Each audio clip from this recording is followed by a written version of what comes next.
오늘은 종교개혁 503주년이 되는 해이기도 하고 그 날을 기념하는 주일입니다. 종교개혁은 그때만 일어났던 사건이 아니라 오늘도 우리 시대 속에서 계속해서 이루어져야 하는 개혁이 되는 줄 믿습니다. 바라기는 우리 한국교회 그리고 풍기교회가 맛을 잃어서 사람들에게 밟히는 것이 아니라 맛을 내고 빛을 비추는 참 교회가 되기를 바랍니다. 종교개혁은 우리 개신교회에 있어서 기쁜 날입니다. 반대로 우리 가톨릭의 역사에 있어서는 아주 뼈아픈 날이기도 하지요. 그래서 종교개혁 이후에 가톨릭의 역사를 살펴보면 그들이 다시금 쇄신하기 위해서 개혁의 목소리에 귀를 기울였다는 것을 알 수 있습니다. 가톨릭은 그 큰 상처를 되짚어보면서 왜 이러한 문제가 일어났는가 내부의 목소리를 경청하기 시작했습니다. 그리고 잃어버린 세력을 회복하기 위해서 자체적으로 개혁해 나가기 시작합니다. 그것을 일컬어서 반종교개혁이라고 얘기합니다. 그래서 가톨릭 내부의 이곳저곳에서 이러한 반종교개혁의 성과들이 나타나기 시작했습니다. 그 중에 한 분야가 수도원 개혁이었어요. 수도원 개혁은요, 이미 수세기 전에 한번 일어났던 역사였습니다. 수도원이 10세기에 엄청나게 부패했었습니다. 엄청난 재산을 가지고 있었고 신앙적으로도 많은 문제를 일으켰습니다. 그래서 11세기와 12세기에 수도회가 엄청난 개혁을 감행해 나갑니다. 모든 사유재산을 다 무효화시키고 아무런 사유재산을 갖지 않는다고 선포하고 청렴 그리고 그리스도의 사랑을 중심으로 엄격한 경건 생활을 시작하지요. 그런데 시간이 흐르면서 이러한 경건 생활과 신앙들이 약해지기 시작합니다. 시들어지기 시작했어요. 그래서 이 반종교 개혁이 일어났던 16세기에 다시금 수도회 안에서 개혁의 운동, 개혁의 바람이 시작된 것이죠. 특별히 스페인에 있었던 한 수도회 그리고 그곳을 섬겼던 한 수녀로부터 그 개혁의 바람이 불기 시작합니다. 그 수녀의 이름은 예수의 데레사였는데 그 데레사 수녀가 출생한 지역이 아빌라라고 해서 아빌라의 데레사라고도 이야기합니다. 이 아빌라의 데레사는 다시금 이 수도회의 부패하고 또한 신앙의 모습을 잃어버린 모습들을 보고 나서 청렴 그리고 경건, 겸손, 그리스도의 사랑을 중심으로 다시금 개혁의 소리를 부르짖기 시작했습니다. 그가 많은 글들을 썼는데요. 그는 그가 써내려갔던 그 글, 특별히 예수님과 동행하는 예수님의 사랑을 실천하는 그 삶들을 직접 본인이 살아냈습니다. 그가 남긴 완덕의 길이라는 책에 이렇게 쓰여져 있는데 한번 읽어드리겠습니다. 이름을 얻으려는 데에는 언제나 돈이나 재산의 욕심이 따릅니다.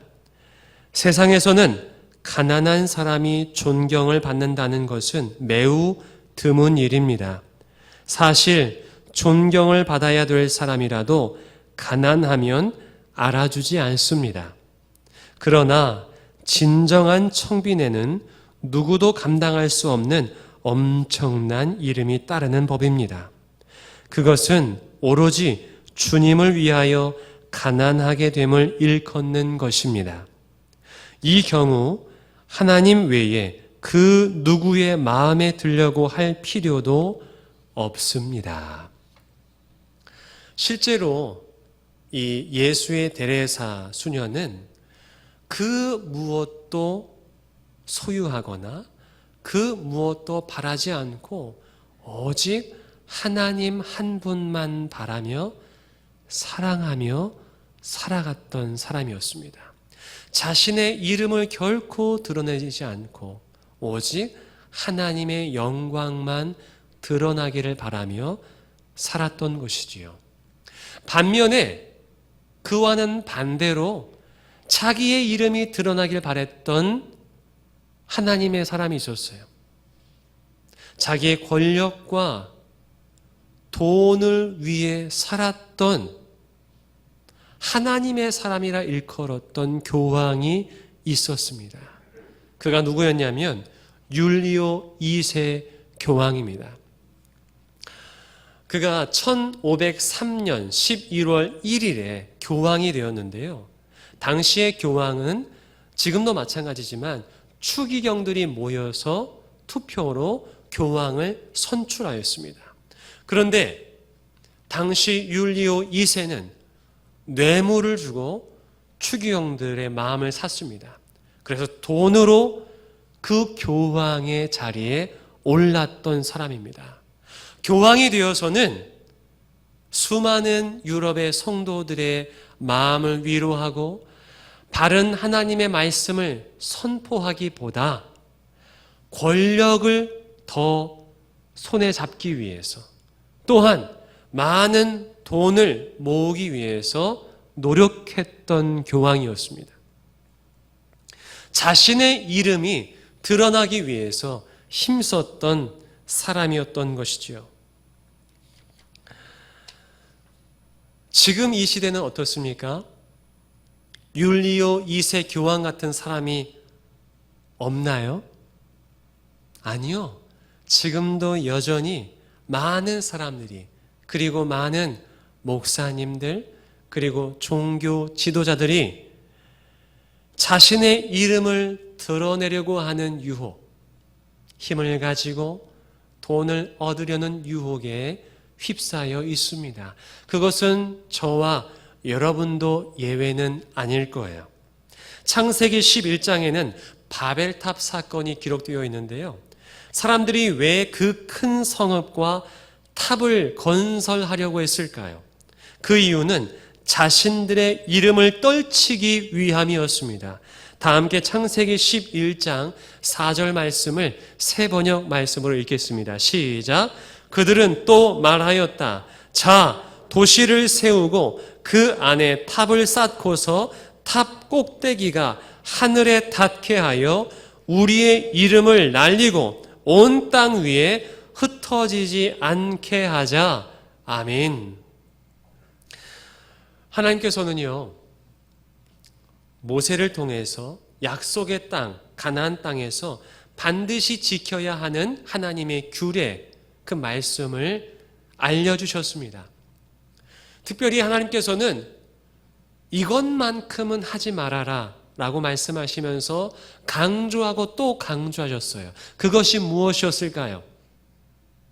네, 바로 절대로 우상을 만들지 말고 그 우상을 섬기지 말아라 였습니다. 그런데 이스라엘 백성들이 우상을 만들었습니까? 안 만들었습니까? 만들었어요. 하나님께서는 왜 그들이 우상을 만들 것인지에 대해서도 미리 알려주십니다. 우리 신명기 4장 16절 말씀을 다 같이 읽겠습니다. 시작. 그리하여 스스로 부패하여 자기를 위해 어떤 형상대로든지 우상을 새겨 만들지 말라. 아멘. 하나님을 믿는 사람이 부패할 수 있습니까? 없습니까?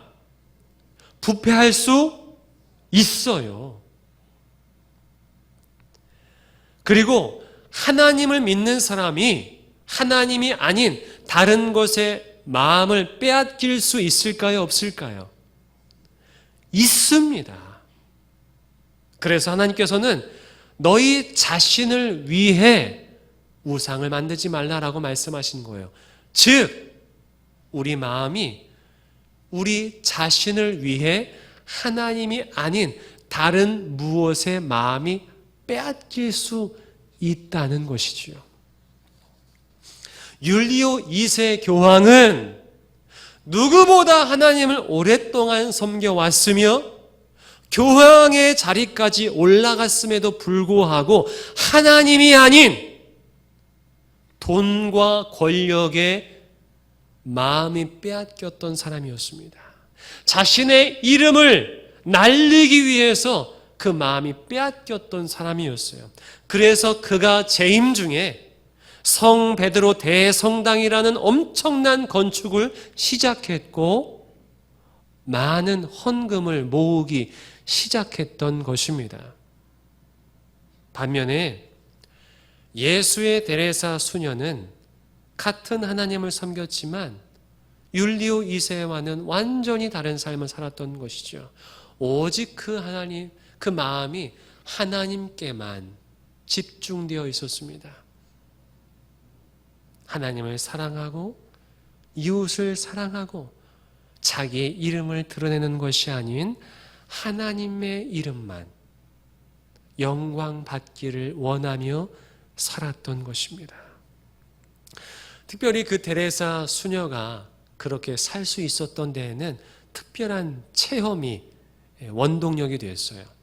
1554년도 사순절 기간이었을 때 그가 한 그림을 계속 묵상하게 됩니다. 그 그림이 어떤 그림이냐 하면 그 수도원의 안에 걸려 있었던 성화였어요. 그 성화에 무엇이 그려져 있었냐면 예수님께서 밧줄에 묶여 있고 묶인 상태에서 채찍을 맞는 장면이었습니다. 그녀는 그 그림을 늘 묵상하며 회개하고 예수 그리스도의 그 놀라운 사랑을 경험합니다.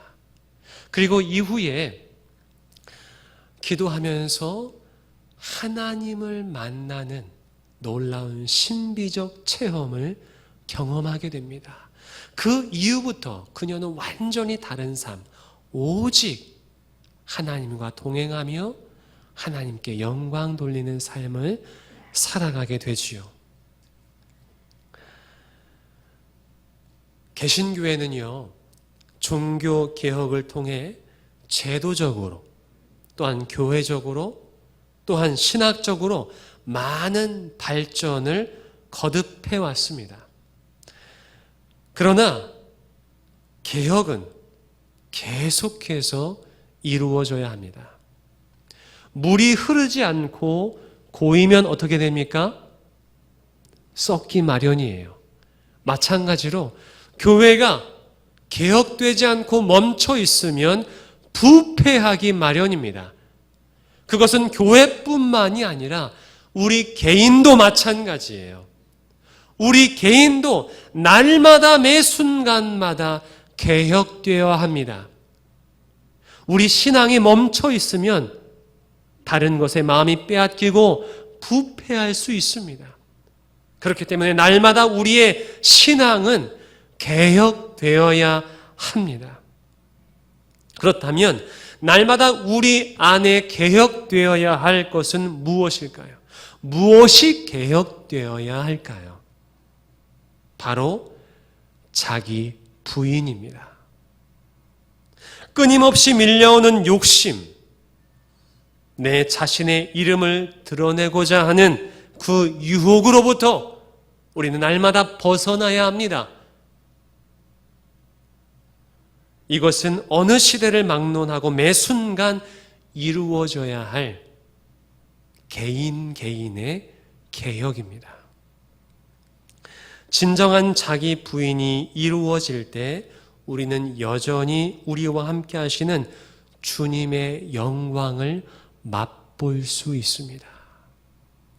다 함께 누가복음 9장 23절 말씀을 읽겠습니다. 시작. 또 무리에게 이르시되 아무든지 나를 따라오려거든 자기를 부인하고 날마다 제 십자가를 지고 나를 따를 것이니라. 아멘. 예수님께서는 예수님과 동행하고자 하는 사람은 먼저 자기를 부인해야 한다라고 가르쳐 주십니다. 공동 번역과 현대인의 성경은 이 자기 부인이라는 말을 자기를 버리는 것이라고 표현합니다. 자기를 버리는 것. 즉, 자기가 높아지길 바라며 자신의 유익을 바라며 자신의 이름을 떨치고자 하는 그 모든 마음, 그 마음을 버리는 것이 자기 부인입니다. 그리고 나서야만이 비로소 우리는 주님을 따를 수 있게 되고 우리 십자가를 지고 주님과 동행할 수 있게 되는 것이죠. 뒤이어서 누가복음 10장 23절과 23절에서 예수님께서는 이렇게 말씀하십니다. 다 같이 읽어보겠습니다. 시작. 내 아버지께서 모든 것을 내게 주셨으니 아버지 외에는 아들이 누구인지 아는 자가 없고 아들과 또 아들의 소원대로 계시를 받는 자 외에는 아버지가 누구인지 아는 자가 없나이다 하시고 제자들을 돌아보시며 조용히 이르시되 너희가 보는 것을 보는 눈은 복이 있도다. 아멘. 예수님께서는요, 자기를 따르고 있는 제자들에게 이렇게 말씀하세요. 너희들이 보고 있는 것을 보는 눈은 복이 있도다. 여러분, 지금 예수님의 제자들이 무엇을 보고 있습니까? 지금 예수님의 제자들이 보고 있는 것은 무엇입니까?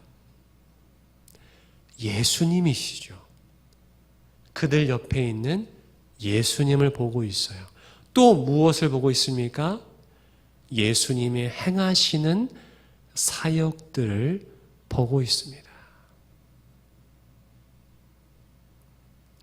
예수님을 보고 예수님의 행하시는 그 역사하심을 보는 것, 이것이 진짜 복이라는 거예요. 하지만 이 복은 당시 예수님을 따랐던 제자들에게만 허락된 복이 아닙니다.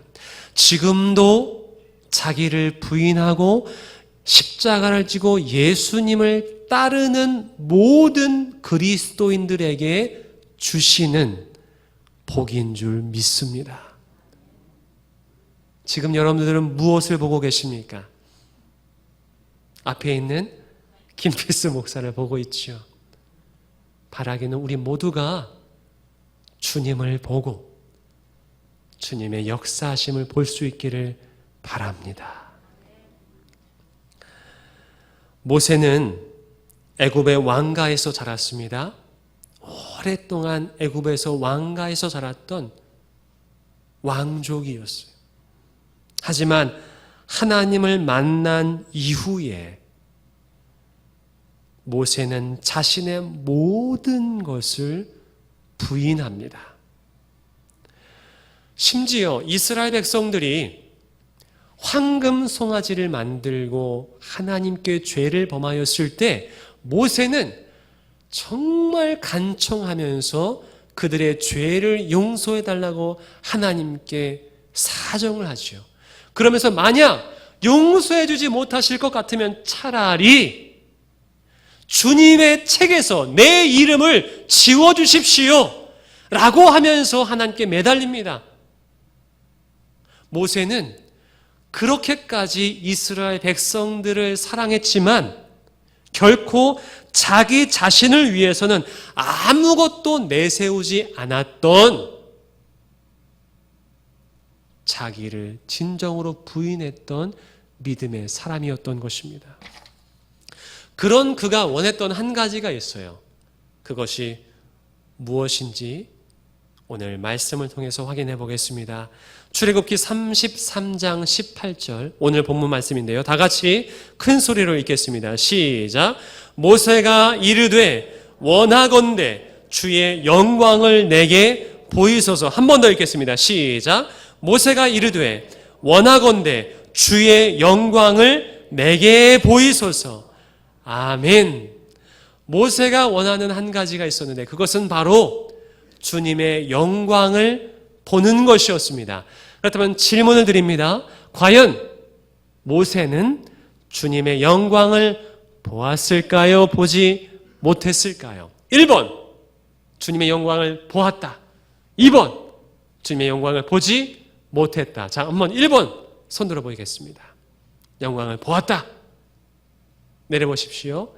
영광을 보지 못했다. 들려다가 아무도 안 들으셔서 내리신 분도 계신데요. 영광을 보았어요. 물론 하나님의 얼굴은 보지 못했습니다. 하지만 하나님의 등을 보며 그 존재와 그 광채, 그 영광을 보았어요. 하나님께서 나타내 주신 거예요. 마태복음 5장 8절에서 예수님께서는 우리에게 이렇게 말씀하십니다. 마음이 청결한 자는 복이 있나니 그들이 하나님을 볼 것이요. 아멘. 여러분, 지금 여러분들은 무엇을 구하고 무엇을 찾고 무엇을 얻기 위해 두드리고 계십니까?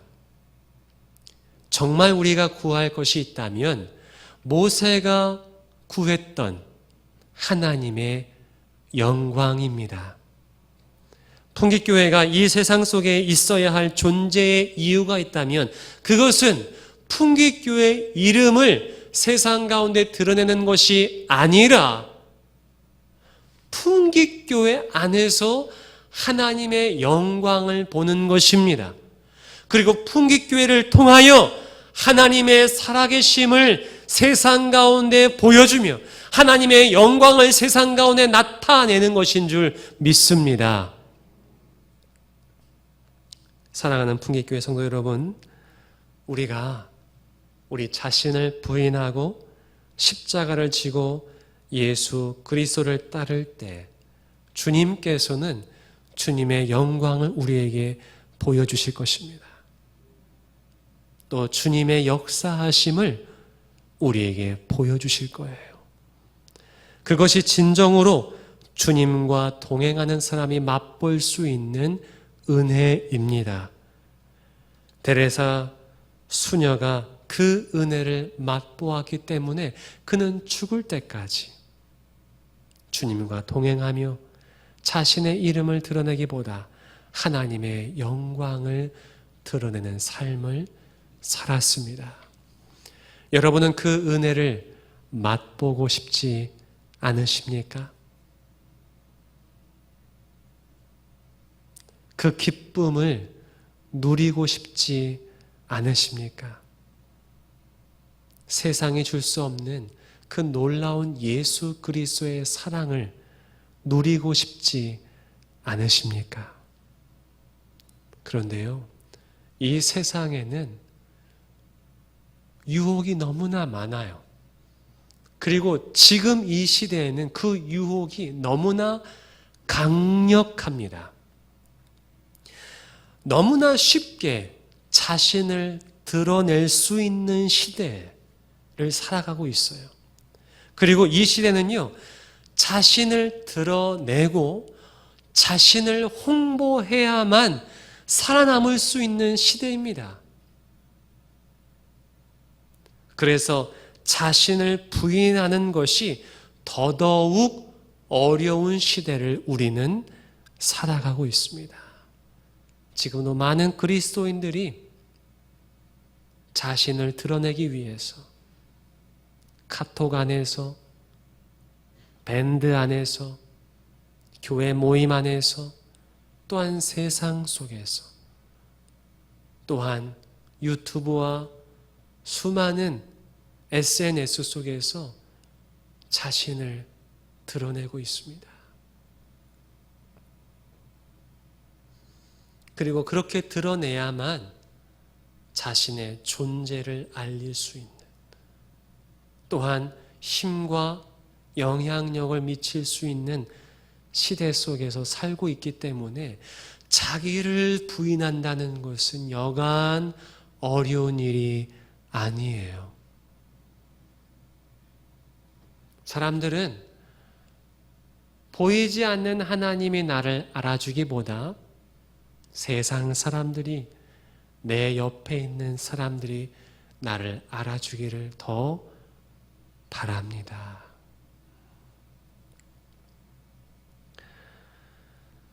그러한 시대 속에서 어떻게 우리는 하나님과 동행하며 예수님과 동행하며 자기를 부인하며 살아갈 수 있을까요? 그렇게 살기 위해선 우리는 말씀과 접촉하는 시간을 더 자주 가져야 합니다. 하나님과 만나는 시간, 예수님과 만나는 시간을 더 자주 가져야 해요. 여러분, 어떻게 일주일에 딱 한 번 예배를 드리고 자기 부인이 가능하겠습니까? 매일 암송하시고요. 매일 말씀을 묵상하시길 바랍니다. 가능하시다면 영성 일기, 오늘 감사한 내용을 적어보시고요.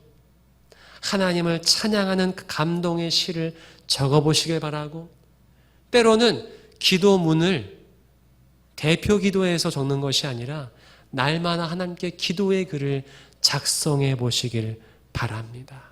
하나님께 연애 편지를 적어보시길 바라요. 늘 주님 안에 거하려고 노력해 보십시오.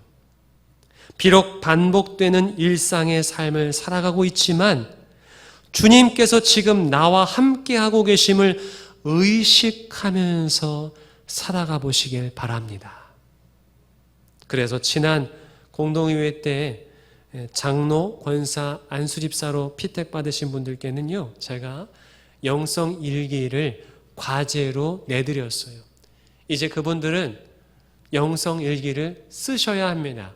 그런데 그것이 단순히 숙제로서 부담으로 여겨지는 것이 아니라 나중에는 그것이 일상이 되어서 늘 주님과 함께 동행하는 삶의 도구가 되기를 바랍니다.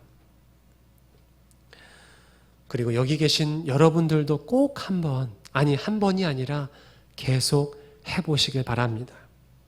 더불어서 여러분들께 한 가지를 더 권해드립니다. 지금 내 머릿속에 떠오르는 생각들이 있을 거예요. 그리고 그 생각들을 지금까지는 여과 없이 그냥 실천했을 것입니다. 그런데 지금부터는 떠오르는 생각들을 삶으로, 행동으로 옮기기 전에 먼저 주님께 여쭤보시길 바랍니다. 이렇게 여쭤보는 거예요. 주님, 어떻게 할까요? 한번 따라해 보겠습니다. 주님, 어떻게 할까요? 주님, 어떻게 할까요? 예를 들자면 이겁니다. 지금 추워서 난방이 계속 틀어져 있거든요. 그러면서 따뜻해지니까 점점 졸리기 시작해요. 이때 지금까지는 아무런 생각 없이, 아무런 걸림돌 없이 묻지 않고 눈을 감았다면, 그리고 스르르 주님의 인도하심 가운데 주무셨다면, 이제는 그냥 눈을 감기 전에 먼저 묻는 것이죠. 주님, 어떻게 할까요? 지금 졸린데 어떻게 할까요? 잘까요? 아니면 어떻게든 눈을 뜨면서 말씀을 들을까요? 한번 물어보시는 거예요.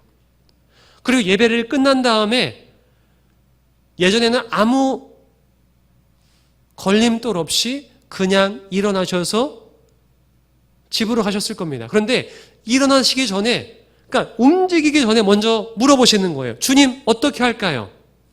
일어날까요? 아니면 앉아서 조금 더 기도할까요? 먼저 물어보세요. 화장실이 급할 때 예전에는 아무 걸림돌 없이 당연히 발걸음이 화장실로 옮겨졌을 텐데 그때도 주님 어떻게 할까요? 급한데 화장실을 갈까요? 조금 더 참을까요?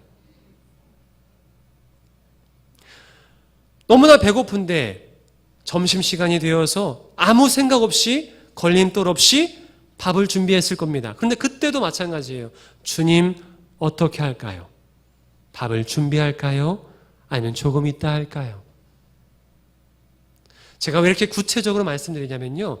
정말 사소한 것 하나하나 물어보는 습관이 우리에게 있기를 바라서입니다. 작은 것 하나 여쭤보는 습관을 가지길 바랍니다. 지금부터. 자, 그렇게 물을 때 주님께서 응답해 주실까요? 안 해 주실까요? 필수야, 이제 시간이 됐으니 그만 설교하거라. 이런 음성이 들려요, 안 들려요? 들리는 분들이 계시다면 예배 후에 저를 찾아와 주시기 바랍니다. 상담이 필요하신 분이에요. 이런 음성이 당연히 안 들려요. 그래, 잠을 자거라. 그래, 화장실 가거라. 이런 음성이 안 들리는 것은 자연스러운 겁니다. 이런 응답이 안 오는 것은 당연한 거예요. 하지만 우리가 주님의 응답을 기다리고 주님의 음성을 기다리고자 계속해서 훈련하고 연습한다면 언젠가는 주님의 음성이 들려지게 될 것입니다. 영어 공부를 해보신 분 계세요? 젊으신 분들 중에서는요, 누구나 다 영어 공부를 하셨을 거예요. 그런데 영어 공부를 막 시작했다고 해서 바로 영어가 들리던가요? 여러분들 중에서 나는 외국 외화를 본 적이 한 번도 없다. 나는 늘 지금까지 살면서 한국 영화만 봤다. 아무도 없으실 거예요. 주말의 명화 다 보셨죠? 요즘에는 주말의 명화나 아니면 TV에 나오는 영화도 자막으로 나오는 영화가 많습니다. 케이블을 보시면. 그런데 그때 영어가 들립니까? 안 들립니까? 영화가 들리지만 무슨 소리인지 모르죠. 수십 년 동안 영어로 된 영화를 들었지만 지금까지 무슨 소리인지 모르고 들으셨을 겁니다. 왜냐하면 자막이 나왔기 때문이에요. 그리고 그 영어가 무슨 소리인지 공부하고자 하지 않았기 때문에 영어가 들리긴 들리지만 무슨 소리인지 모르는 것처럼 하나님의 음성은 여전히 들리고 있지만 우리는 귀 기울이지 않았기 때문에 그 음성을 들을 수 없는 거예요. 하지만 영어 공부를 정말 시작해서요, 어떻게든 그 영어가 무슨 말인지 듣고자 하면 5년 뒤, 10년 뒤 어느 순간 그 영어가 들려지기 시작합니다. good morning. 안녕하세요. How are you? 잘 지내셨어요? 말이 들려지기 시작했어요. 마찬가지로 우리가 주님의 음성을 듣고자 지금부터 훈련하고 노력한다면 주님 어떻게 할까요? 훈련한다면 어느 순간 주님께서는 우리에게 알려주실 것입니다. 그리고 나도 모르는 사이에 주님께서 내 삶을 주님의 뜻대로 인도해 주고 계심을 깨닫는 날이 올 거예요. 주님께서 내 삶을 인도하고 계셨구나. 그렇게 하나 둘 주님의 뜻에 따라 살다 보면 자기를 부인하는 날이 반드시 오게 될 것입니다. 오직 내 삶의 주인이 하나님이시며 예수 그리스도 십자가의 공로로 내가 살아가고 있었구나. 그것을 내 머리가 아닌 가슴으로 깨닫는 날이 옵니다. 가슴이 아닌 영으로 깨닫는 날이 오게 될 거예요. 그때 바울의 눈에서 비늘 같은 것이 벗겨져서 다시 보게 된 것처럼 우리에게도 그 눈이 열려서 지금 살아계신 하나님의 영광을 보는 그 은혜가 임할 줄 믿습니다. 우리의 육신이 죽은 다음에서야 주님을 보는 것이 아니라 호흡하는 날 동안 주님의 영광을 보며 주님의 역사하심을 경험할 수 있기를 주님의 이름으로 축복합니다. 상상만 해도 설레지 않습니까? 세상에 맛집을 찾으러 다니는 사람들이 있어요. 제가 어느 날 미국에 사시는 분의 이야기를 들었는데요. 직접 들었는데 짜장면을 먹기 위해서 4시간을 운전하신대요. 맛있는 짜장면을 먹기 위해서 미국에서는 4시간을 운전해서 그 짜장면을 점심때 먹고 저녁에 돌아오는 거예요. 그 짜장면 맛보기 위해서. 하물며 음식을 맛보기 위해서 그렇게 노력하는데 하나님의 은혜, 하나님을 배웠고 그 영광을 보는 그 은혜를 맛보는 그 놀라운 그 은혜의 맛 보게 된다면 얼마나 좋겠습니까? 그 은혜가 여러분 모두에게 열려 있는 줄 믿습니다. 이제 마지막으로 누가복음 10장 23절의 말씀을 읽겠습니다. 시작. 제자들을 돌아보시며 조용히 이르시되 너희가 보는 것을 보는 눈은 복이 있도다. 아멘. 기도하겠습니다. 하나님, 예수님을 따랐던, 자기를 부인하고 자기의 십자가를 지고 예수님과 동행했던 그들이 예수님을 보고 예수님의 역사하심을 보았던 그 눈이 우리에게도 있기를 원합니다. 모세가 주의 영광을 본 것처럼 우리에게도 주님의 영광을 나타내 주옵소서. 예수 그리스도의 이름으로 기도하옵나이다. 아멘.